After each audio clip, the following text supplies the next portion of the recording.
Welcome to the amazing world of magic. Magic is the art of wonder. According to the ancient Indian traditions, magic figures among one of the 64 different arts. Today, first you're going to see a performance section where you'll see the magic happening before you just like any other audience. Followed by that, I'll be teaching you how to perform the magic tricks that you just saw step by step so that you can easily grasp it and do it yourself.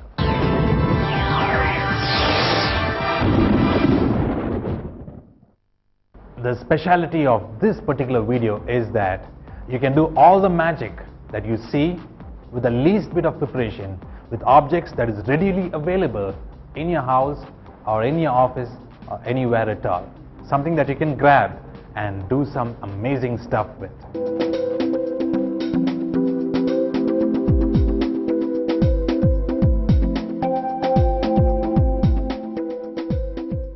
I know you're waiting for it. You're waiting for all the magic to descend upon you.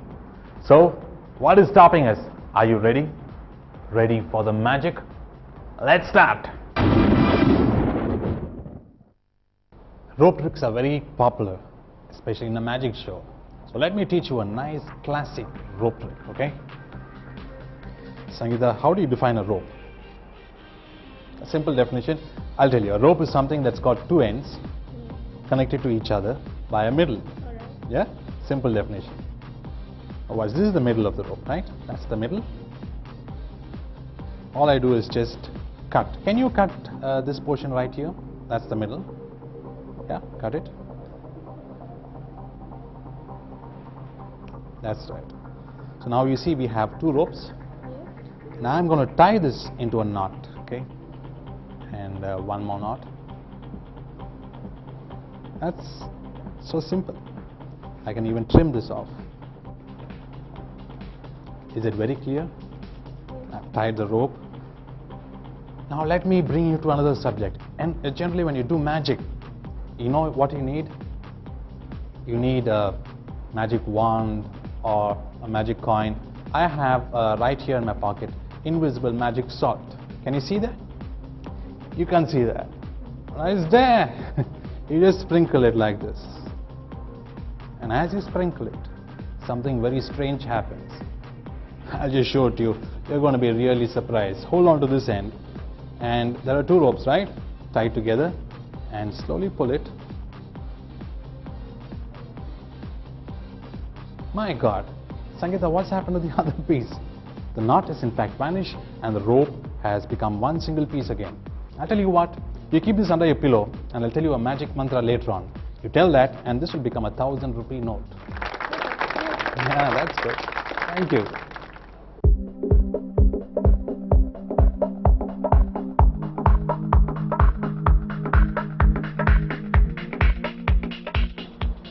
This is the classic cut and restored rope.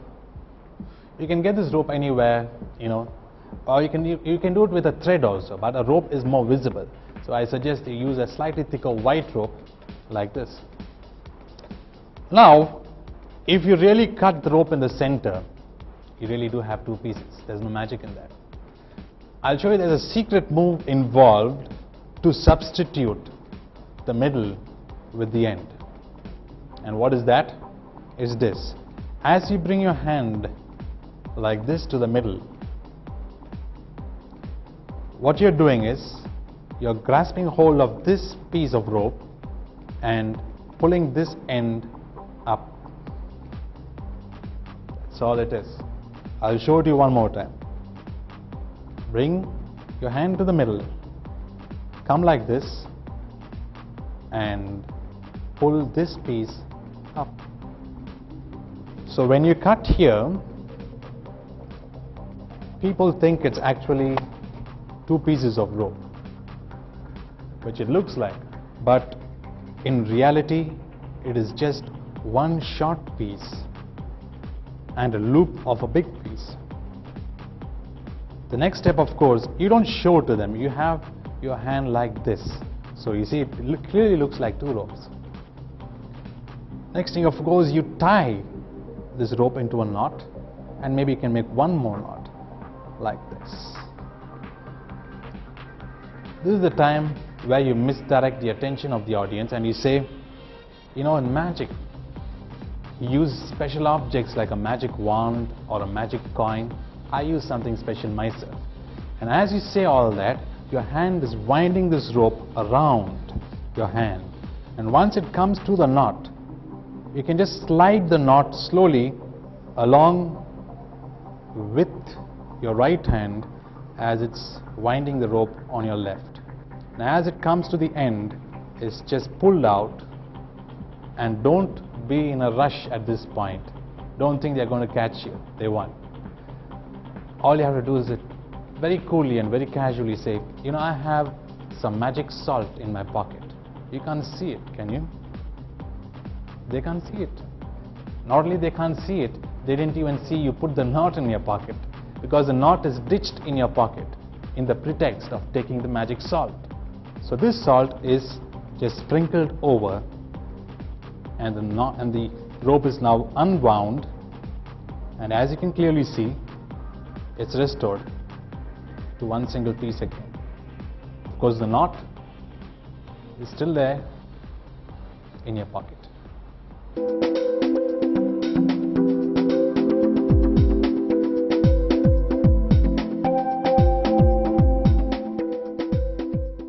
Hello Sangeeta, nice to see you again. You like my show? Yes. Okay. In that case, I'll give you a calling card of mine, okay?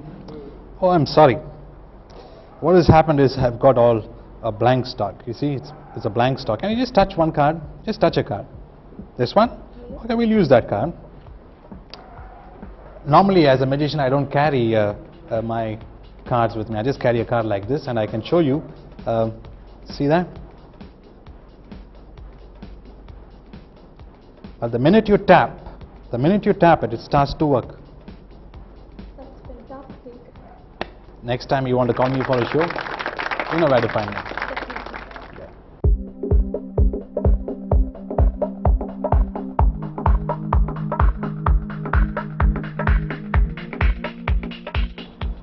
This is a lovely trick, a cute trick, where you can give your visiting card to someone and they'll never forget it. For this, of course, you really don't print the card. You have cards printed on a thicker stock of paper. You have, say, around 15 cards facing this way and 15 cards facing the other way, like this. Now, if you just fan, you can show some cards freely, like this. Close it, and you can turn it around and show some more cards. It looks like you're showing both the sides empty. Of course, you can't go beyond this point because they'll be able to see that side. So you just show a few cards like this, turn it around, and show some more cards, and ask them to touch any card that they want. They can touch any card. Suppose they touch this card, let's assume. Okay, you take the card out and place the other cards inside your pocket. Now all you have to do is place it on your hand like this. And you have to turn your hand at the wrist and push it with your thumb like that and take it out. It looks like I'm showing both sides. Watch. And the minute you want to print it, all you have to do is not place it here, or you place it here. And you do the same action, pushing it through the thumb, and this time it comes out printed. I'll show it to you one more time. You place the card blank side up, turn your hand at the wrist like this, at the wrist, and push it with your thumb down. Do it twice, or you can do it maybe 3 times at the max, and finally place it on the center of your palm and then push it. Now it comes out printed.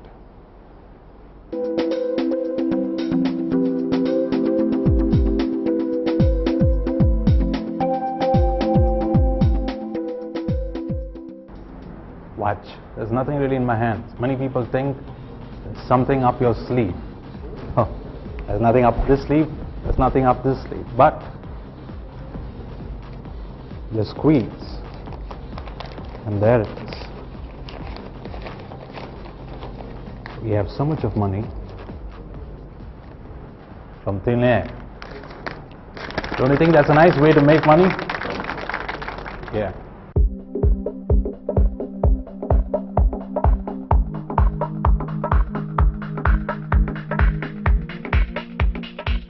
Yeah, this is money from thin air. Everybody loves this trick. Because you're taking money from your empty hands, there's really nothing inside, you're clean. How do you do this?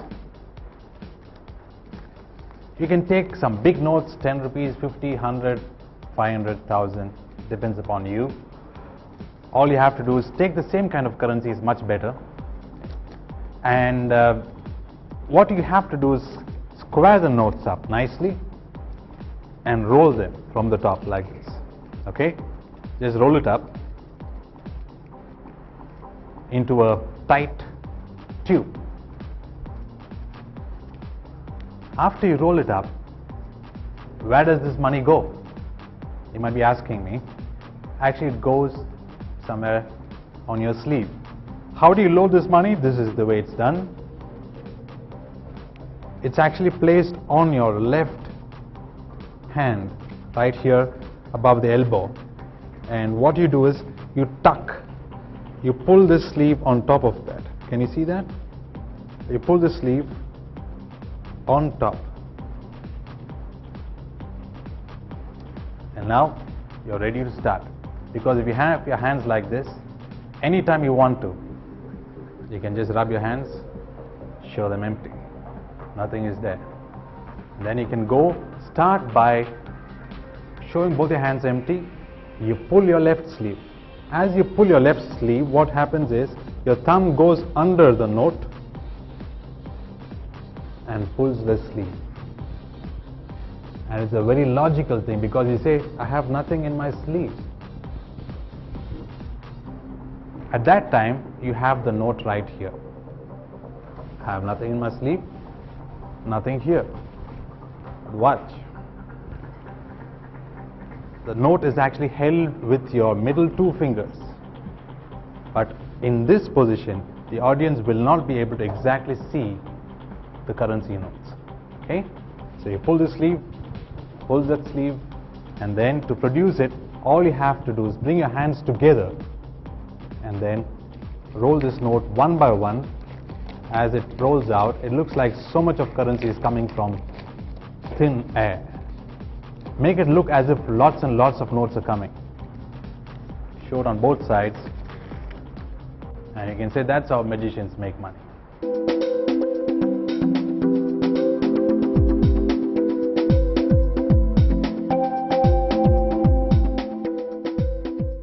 This is an eye-popping trick with ordinary objects like a salt shaker, a coin, and a napkin. What more can I say?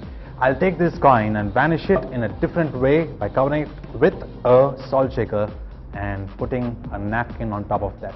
They say magic always happens in the dark. And with a count, this time is the count of 3. 1, 2, and 3. Did you see it go? No? Oh, it's still there. Watch, this time it happens. 1, 2, and 3. My God, it's not the coin, it's the salt shaker that's gone through the table.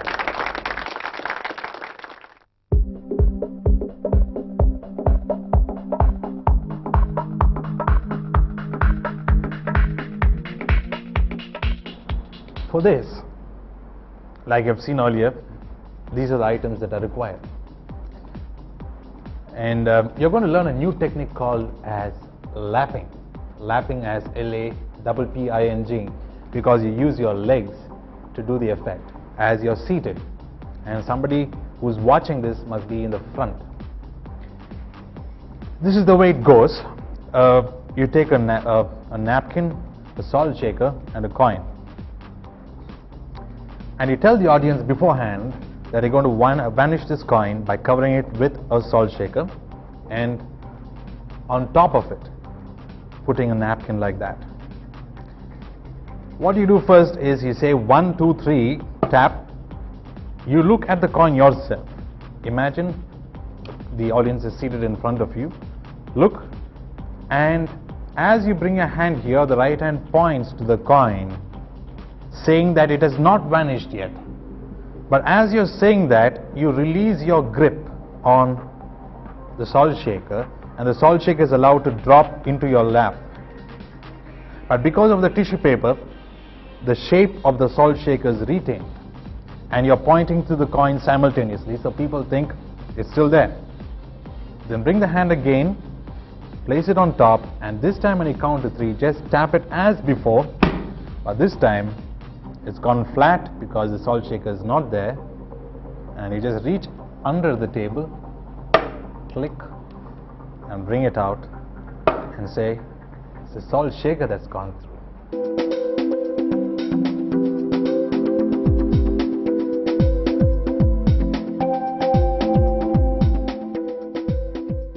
Here's a snappy coin effect for you. Watch. You take this coin, place it into your sleeve, and you can pull it out of your elbow. Watch one more time.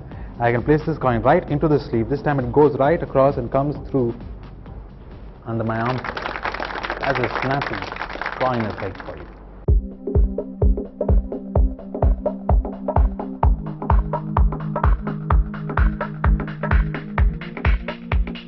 This is a very interesting coin trick where you use a slightly smaller coin, not a very big one, like a 50 paisa coin, which is kind of shiny also.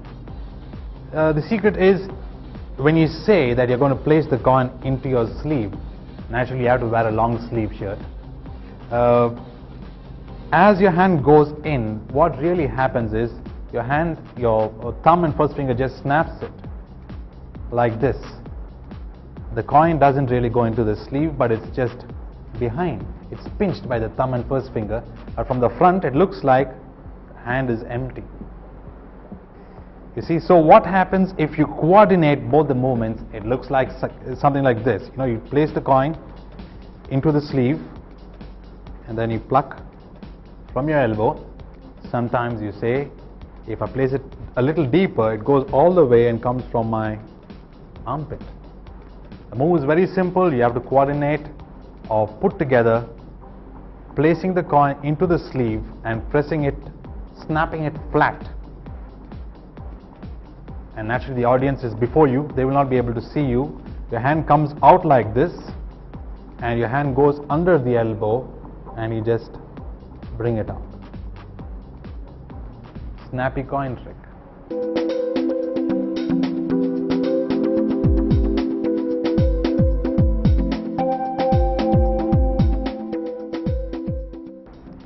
Sangeeta, let me show you how to vanish a coin. Okay, I'll teach you how it's done. Okay. What you do is you place the coin right here, and you need a magic wand, very necessary for a magic trick. Yes. Now watch very carefully. I close it in my left hand, and I'm going to count and tap 3 times, and the coin will go. Okay, watch carefully. 1, 2, 3. Oh, I'm sorry, it's not the coin that's gone. It's the wand. Can you see that? It's the wand that's gone. But for the coin to go, like I told you, just tap to 3. Can you tap it, please? 1, 2, 3, and it's gone.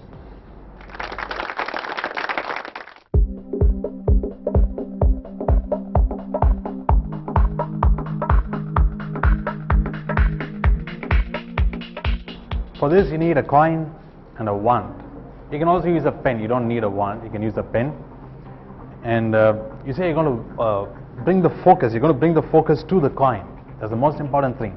The more they focus on the coin, the less they're going to think about the wand. Okay, that's what you want. So you say at the count of 3, I'm going to tap 3 times. The coin is going to go into thin air. Okay, 1, 2. You know, it's a kind of a rhythmic action. You say 1, 2. And at the 3rd count, because everybody is looking here, you have no problem. 1, 2. At the 3rd count, you just place it right there and say 3. And you look around and you're surprised yourself. You know, I'm sorry, it's not the coin, but it's the wand that's gone. Actually, the wand is right here. You know, when you say the wand is right here, you turn around. Imagine that the assistant is here. You say the wand is right here. As you turn around, you just place the coin into your pocket and come back. Now you take the wand and say, no, the real magic is actually to tap it once and make the coin go. Let me run it one more time for you, just in case you have a doubt, okay? Sangeeta, watch here. I'm going to tap 3 times and the coin is going to go. And as you can see, I'm turning towards my right. And I tap once, I tap twice, I tap 3 times, and it's gone. And you're turning around to show the wand to her because it's a very natural thing. You turn around to show the wand to her at the time you pocket it and come back in the same position. It's just a fraction of a moment and it's done. Now you say, just watch. Rub, it's gone. That's really magic. Thank you.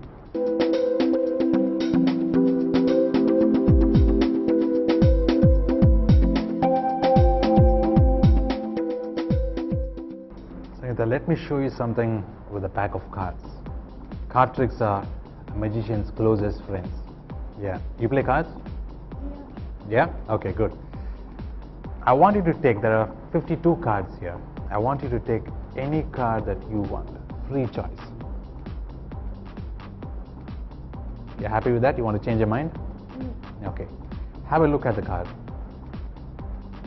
And also show to them. Okay, that's the card you selected. Now can you place the card here, please? Good. I'll just mix it, bring it to the middle of the deck. No funny moves, nothing. Okay. Now if I were to just snap, wave and cast a shadow of mystery over this, you won't believe your card now magically turns face down. That's your card? No? This is not your card. Oh, maybe this could be an indication. You know, when you go driving or riding, there's this indication that says orange, red or green, which tells us to go, stop or get ready. So this could indicate that 5. We have to count 5 cards down. Okay? We'll just count, say 1, 2, 3, 4 and 5. That's the 5th card, okay? What was the card you selected, Sangeeta? What was your card? 7. The 7 of? Okay, watch. If I turn it down slowly, I think that should be your card. So the indication has worked. Not only that, you know, I am so sure you must, feel that you cannot play cards with me. You're 100% right, because, you know, I counted these 5 cards. I counted 4 on the way. You know what cards they are? That's ace number 1, ace number 2, ace number 3, and that's the last one, ace number 4. Many people think that I have duplicate aces right here. No, it's just 4 aces.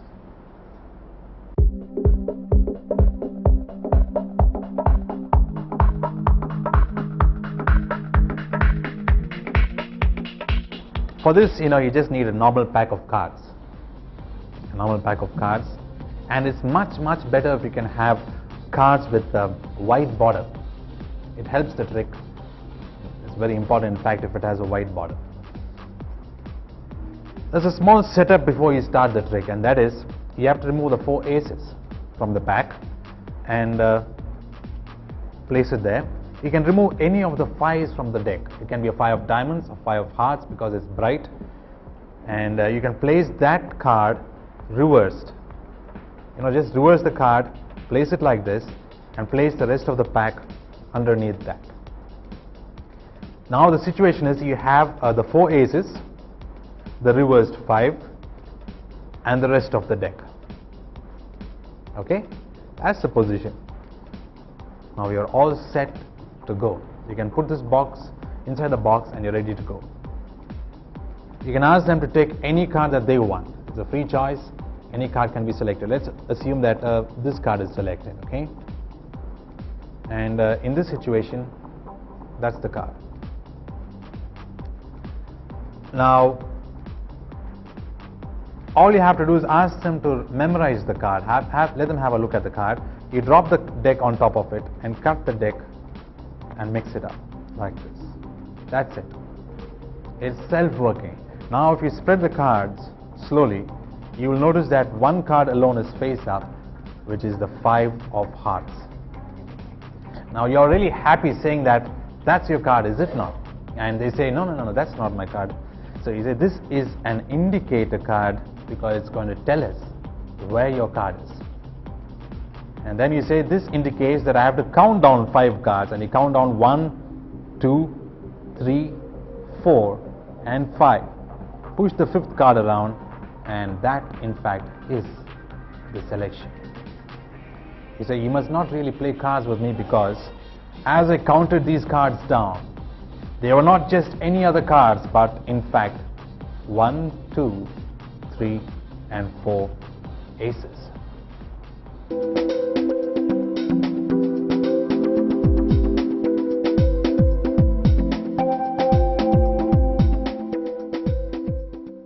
Now this is a pack I want you to shuffle.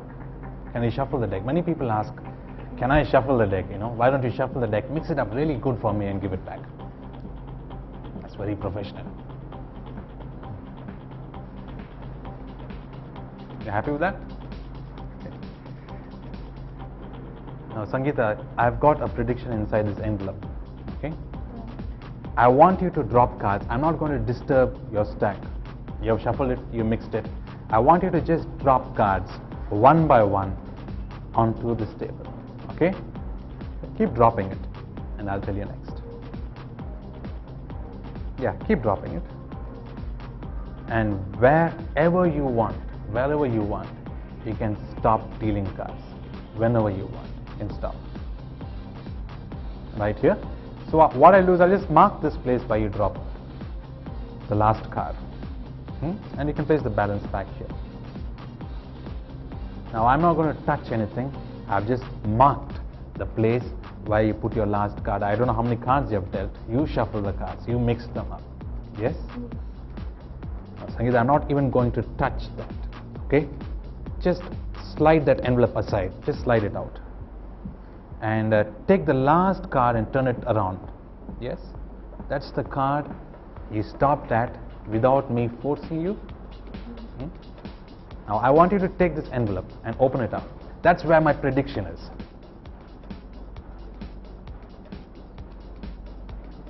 And tell me what it is. Can you show to them? The place you stopped and what I predicted just happens to be right, with a whole pack of cards that's got 52 different designs on it. Thank you.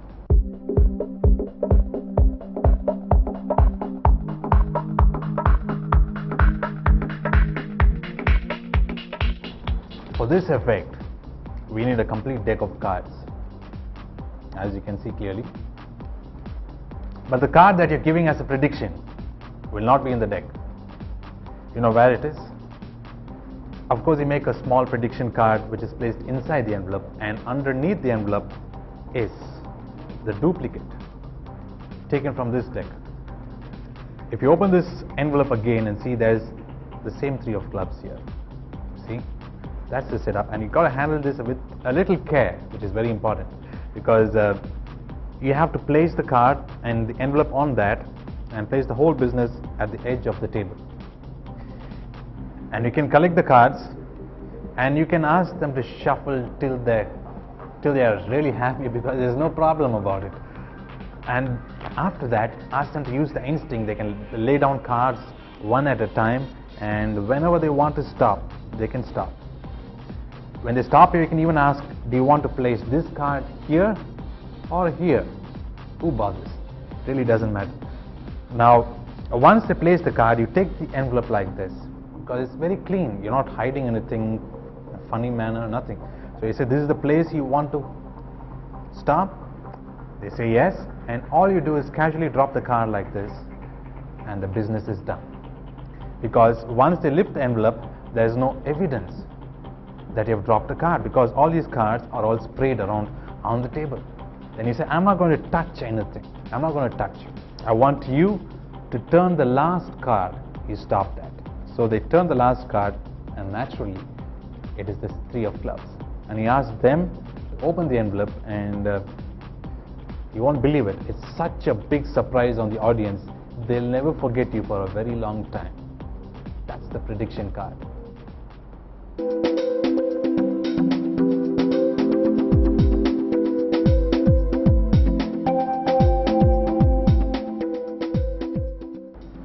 Sangeeta, would you like to see another miracle with a pack of cards? Yes. A real one, a real miracle. Take any card that you want, it's a free choice, absolutely. To make it very special, why don't you put a mark on the other side of your card? Any big mark. You can write your favorite planet, your favorite color, okay? And show it to them, just show it to them. Fine, good. Now I want you to place it anywhere in between, just push it inside. Yeah, beautiful. So I'm not controlling this in any way, no? The next thing of course is I'm going to place this into this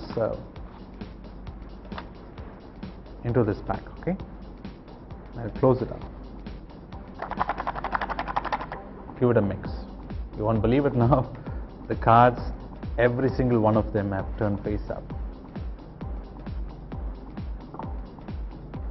There's only one part, because if I were to spread these cards now, can you see? As I spread these cards, there's just one card that's turned around. Just take that card and see what that is. One you mark.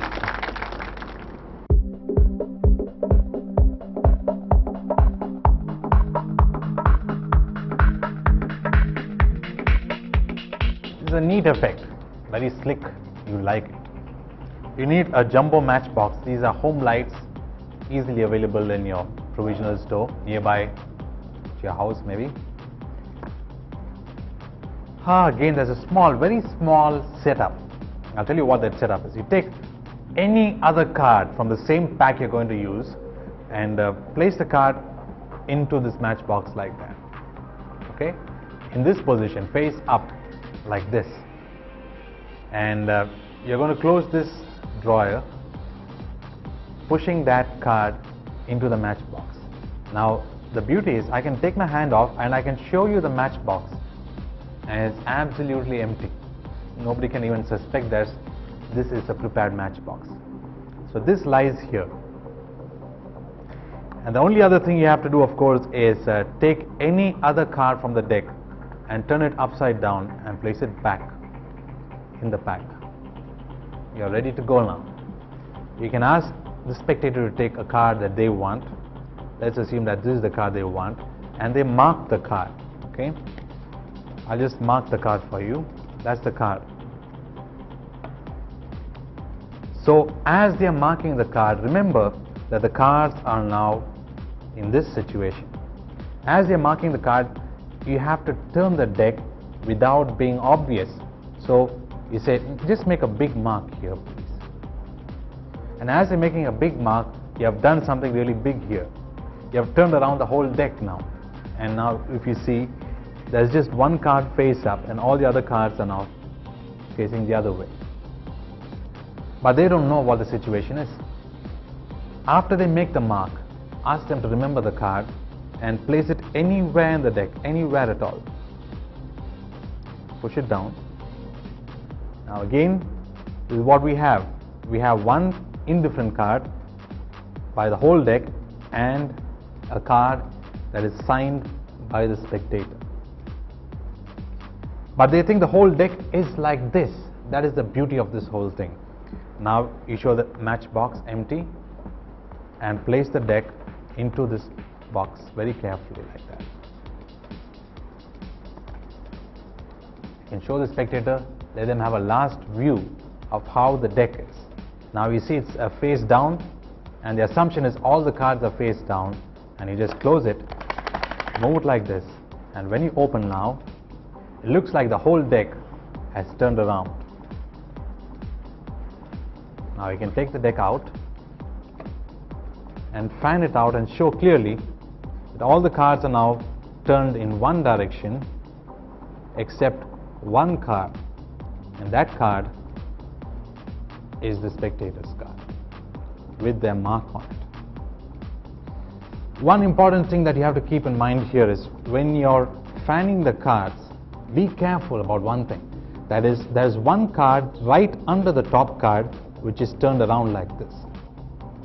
So you can't afford to fan the cards like this because you'll give the trick away. So you have to push around say 4-5 cards and then fan the deck like that. So that you can show the whole deck, and there's one card alone that's reversed itself magically in the deck.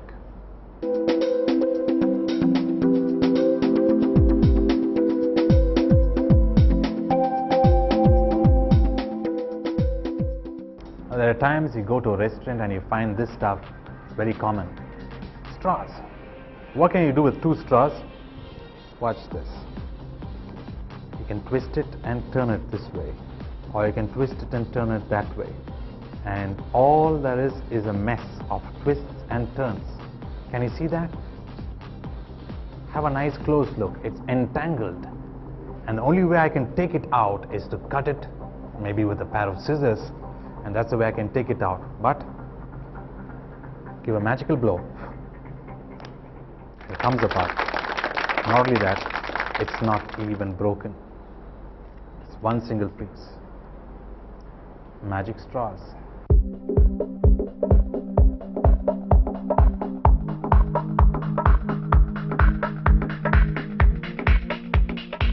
All you need for this is a couple of straws. So grab some straws and join me. I'm going to do it very slowly for you so that you can follow it very carefully to the same actions that I do. Okay? Have one straw top of the other straw like this, and twist it this way once, and repeat that turn one more time, twice. And the same thing with this side of that straw, once and twice. Now collect these 2 straws together like that, and these 2 straws together like this, and you can turn it around and show it's really tangled up. There's no question about that. See that? But of course you can just do that and pull it, it comes apart.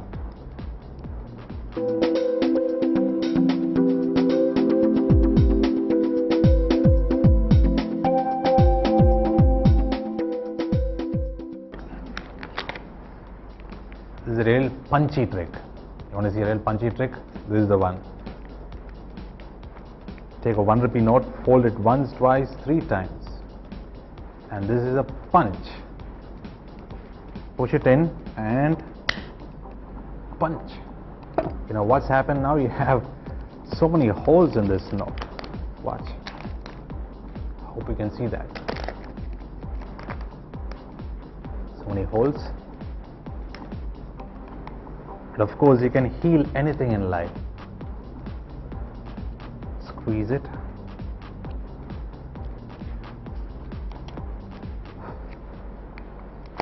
It's back as it was.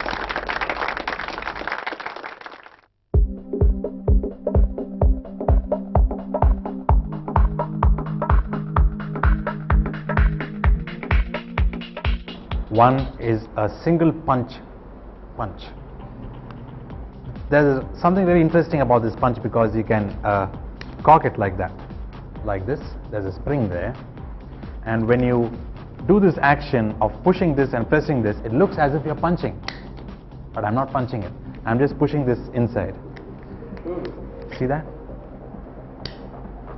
That's all I'm doing. But you felt that I was punching it, didn't you? So you cock this thing up, and when you slide it, it makes a sound of a punch. This note, of course, is a note which has got a duplicate on the other side, folded the same way as the other note, and this is actually punched, and only one corner of that note is stuck here with the other note. All you have to do is just fold this note slowly and have the note in one fold, and you're all set to go. Ready? You take the note out of your pocket, open it up, and show that it's just a normal note. You really don't have to worry, because this is not going to fall down, because it's glued to this corner. Now you fold it once, twice, thrice, and as you fold the last time, you bring the punched portion up, but your thumb automatically covers it as you're holding it. Now this is, of course, in a cocked position like that. Now you introduce this punch into the note like this and watch. Even now it looks like I really punched the note, but I just pushed this inside, and that's about it. That creates the illusion of me punching the note and creating all these holes. You can see the holes so clearly. Watch. To restore it, you fold it the same way and squeeze it.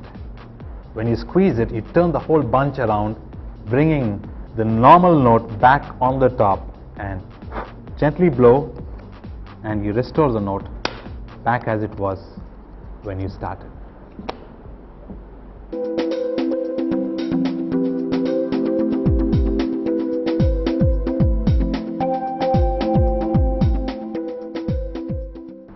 Can we have your assistance once again, Sangeeta? Thank you. You know, we have so many different kinds of objects on this table. Okay, I want you to point to any three of the objects. Point to any three. Just point. This one, okay, this one, and this one. Great. You pointed it, right? Yes. Did I influence you? No. Yes. Okay, good. We don't need this. Pick any two of these objects. Pick any two in both your hands. Yeah, one in each hand.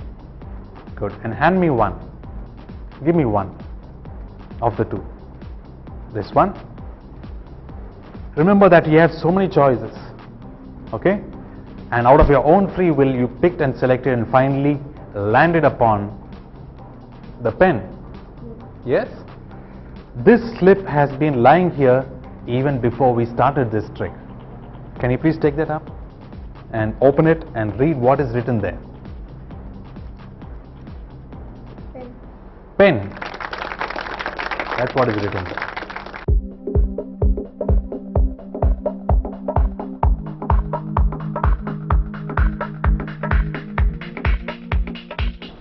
Yeah, for this you can have any 5 objects you want from the office, what you carry, maybe a watch, handkerchief, anything at all, and you place them on the table. This is called the magician's choice. You know, you pre-write before you even start. You write any object you want. It really doesn't matter. You can write coin. Let's assume instead of the pen, I've written coin in this slip. Okay. So it must look as if the spectators are choosing what they are choosing, but in fact they're gently guided by you to choose what they want. In fact, you are making them choose what you want, and they're not taking what they want. Let's assume in this example, they are pointing to 3 objects. Suppose they point to these 3 objects. In this situation, the coin has not been picked. So you just keep this aside and say, okay, let's keep them aside. That's it. Let's assume that they have pointed these 3 objects. In this case, the coin is part of the 3. So you take these 3 objects and keep it aside. Then you tell them, take any 2 objects, pick one in each hand. Suppose they pick these 2. Then you ask them, keep it aside. And finally we have landed upon the coin.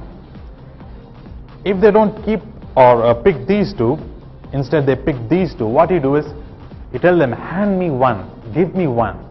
Suppose they give you this, you tell them, so you want to keep the coin. Did I force you? I did not force you. It was your own free will, your own free choice. And you pick the coin out of your own free will. So what I have written here, can you please open it up and check out? Suppose they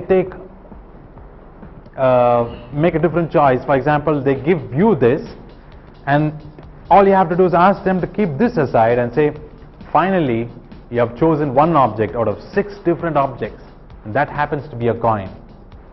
Can you please open the slip and see what I have written there? It's going to be a coin.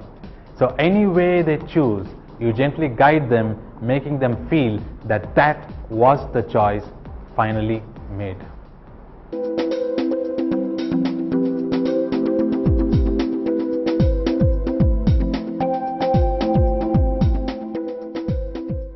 This is the famous 3-card trick. You want to see the 3-card trick? This is the one. 2 blacks, 1 red. The center one is the 3 of diamonds. Can you see that? Now where's the 3 of diamonds? If I turn it around, can you point it? Naturally anybody is going to point here. That's where the 3 of diamonds is, because that's the center. So I'm going to take that center card and place it aside like this. As you can see, I have 2 cards, the 9 and the 10 here, and the 3 is here. Just do that. And what was this card again? The 3? Oh, I'm sorry. You said tree. It's not a tree, but once you say it, it becomes true. It really becomes the tree of diamonds.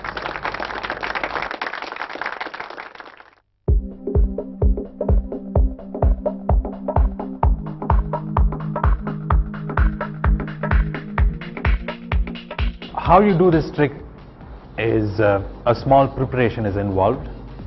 One card is printed. You need not use a printed card like this. You can also make a small sticker. For example, I have one more card here, which is a sticker card. I'll show you. So this is something I made myself. Here it says it's gone. So you can use it's gone instead of the tree. It doesn't really matter. One card is a black card. The other card is also a black card, but it has got a flap here. Can you see? It's like a book. You can open it like a book. That's a flap. And the setup is like this. You take that special card, place it behind the flap. This is just made and stuck with a sellotape there. You take this card, place it there, close the flap, take the other card, place it on top. Now it looks like just 3 normal cards. You have 2 blacks, 1 red. In fact, you can show it on this side also. Nothing really funny about that. And you ask them, where is the 3? And you ask them to touch it this way. So as you turn it, everybody's going to touch here. If they touch here, you say, no, that's the 9. If they touch here, you can say that's the 10. The 3 is in the center. I want you to put your finger, you say, on top of the 3. And they place the finger. And as they are placing it, what you do is, you readjust the card like this. They don't see it. So after readjusting, you turn it around and say, you see, I have the 2 blacks and you have the 3. It's not really a 3, it's a tree of diamonds. That's the 3 of diamonds trick.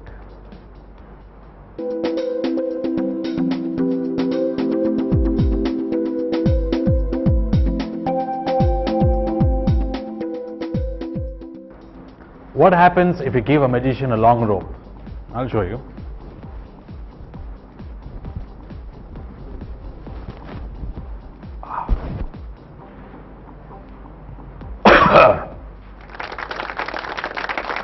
He shows you a rope trick.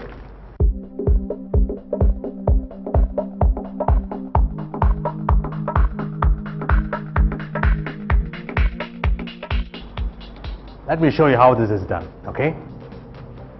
You take a rope, and I'm going to turn around so that you can follow easily. Have a rope with you, makes life much more easier.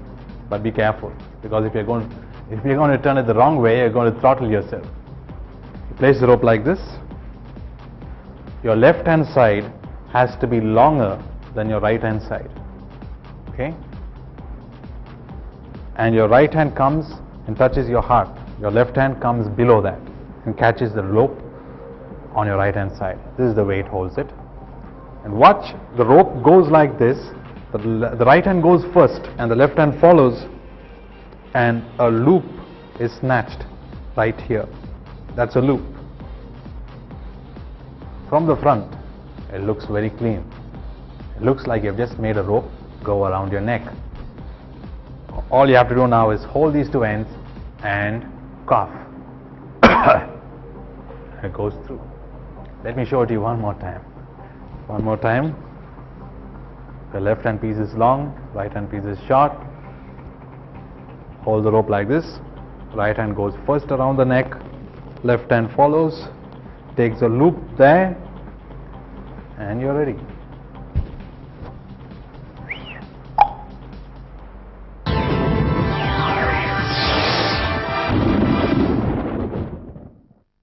that brings us to the end of this video. I hope you enjoyed it. Now everything is in your hands. There are 3 golden rules you have to follow in magic. The first one, practice. The second one, practice more. And the third, you guessed it, you just got to practice more and more, because then you become perfect in your art. Then you can step into the real world and amuse and amaze people. Magic is a two-way process. When you do magic, people become happy watching you, and when you watch them, you are doubly happy, and that, I feel, friends, is true happiness. Now before I go, I like to tell you, smile a while, because when you smile, another smiles, and there are miles and miles of smiles. Life is worthwhile because you can smile. So keep on smiling and be happy, and until next time, take care and God bless you.